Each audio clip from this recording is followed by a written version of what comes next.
সুইজারল্যান্ডকে হারিয়ে সেমিফাইনালে আর্জেন্টিনা ৩-১ গোলের বিশাল জয়ে সেমিফাইনালে পা দিল মেসির আর্জেন্টিনা।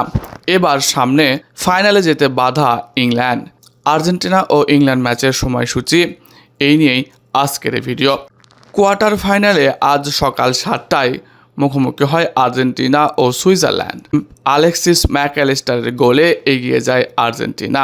এরপর দুই দল গোলের চেষ্টা করলেও আর গোল না হওয়ায় শুরুর প্রথমার্ধে ১-০তে এগিয়ে থেকে বিরতিতে যায় আর্জেন্টিনা। তবে বিরতি থেকে ফিরে এসে ৬৭ মিনিটে গোল পরিশোধ করে সুইজারল্যান্ড, আর এর ফলে ১-১ গোলে সমতায় পায় সুইজারল্যান্ড। তবে ৯০ মিনিটে আর গোল না হওয়ায় এই ম্যাচটা গড়ায় অতিরিক্ত ৩০ মিনিটে, আর সেখানেই চমকটা দিয়ে দিল আর্জেন্টিনা। এখানে ১১২ মিনিটে জুলিয়ান আলভারেজ এবং ১২১ মিনিটে লাউতারো মার্টিনেজের গোলে ৩-১ গোলের বড় জয় পায় আর্জেন্টিনা। আর এর ফলে টানা দ্বিতীয়বারের মতো সেমিফাইনালে গেল মেসির আর্জেন্টিনা। লক্ষ্য এখন ফাইনাল খেলা। তবে সামনে একটাই বাধা, সেটা হলো ইংল্যান্ডকে হারাতে পারলেই আর্জেন্টিনার সামনে ফাইনাল খেলার আরও একটি সুযোগ।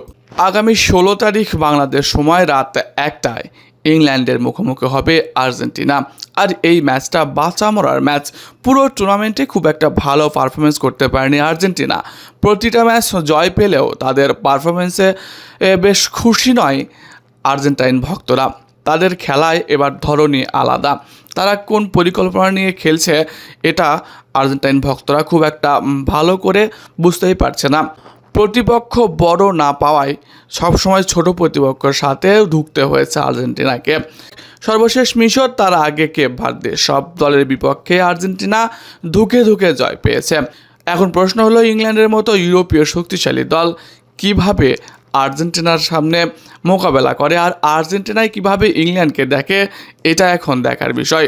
অন্য আরেক সেমিফাইনালে ১৫ তারিখ মুখোমুখি হবে স্পেন বনাম ফ্রান্স, আর এই ম্যাচের বিজয়ী দল খেলবে ফাইনাল। সেমিফাইনালটা বেশ ইন্টারেস্টিং হতে চলেছে। প্রিয় দর্শক, আপনারা কি মনে করেন কে ফাইনাল খেলবে? কমেন্টে জানান আপনার মন্তব্য। ধন্যবাদ সবাইকে।